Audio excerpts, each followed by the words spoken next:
December 11 మెరుగైన ఫలం. చదవండి. కొరింథీలకు రాసిన మొదటి పత్రిక 7వ అధ్యాయము 1 నుండి 24 వరకు. భర్తకే గాని భార్యకు తన దేహము పైని అధికారము లేదు. అలాగున భార్యకే గాని భర్తకు తన దేహము పైని అధికారము లేదు. కొరింథీలకు రాసిన మొదటి పత్రిక 7వ అధ్యాయము 4వ వచనం. అన్ని విషయాలలో మాదిరిగానే ఆత్మీయత శారీరకమైన దానిని పాలించాలి. ఎందుకంటే విశ్వాసుల శరీరాలు దేవుని ఆలయాలు. 6వ అధ్యాయం 19వ వచనం. భార్యాభర్తలు ప్రార్థన మరియు ఉపవాసంపై తన పూర్తి ఆసక్తిని అంకితం చేయడానికి శృంగారానికి దూరంగా ఉండవచ్చు. 7వ అధ్యాయం 5వ వచనం. అయితే ఈ విరమణను సుదీర్ఘ ఎడబాటుకు సాకుగా వాడకూడదు.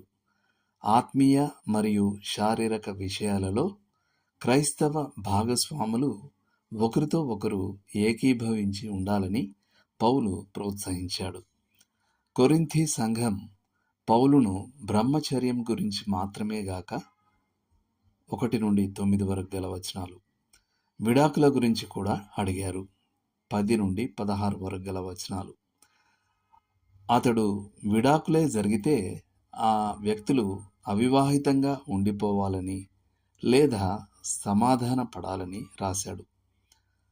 ఒక కాపరిగా నా అనుభవం ఏమిటంటే, భార్యాభర్తలు ప్రభువుకు తమను తాము అప్పగించుకున్నప్పుడు మరియు వివాహ సంబంధంలో ఒకరినొకరు సంతోషపెట్టడానికి ప్రయత్నించినప్పుడు ఆ వివాహం ఎంత సంతృప్తికరంగా ఉంటుందంటే ఏ భాగస్వామి కూడా సంతృప్తి కోసం వేరే చోట వెతకాలని ఆలోచించరు.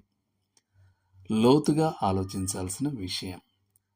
ఏ కారణాల వల్ల వివాహిత జంటలు ఒకరికొకరు శృంగారాన్ని నిలిపివేస్తారని మీరు అనుకుంటున్నారు?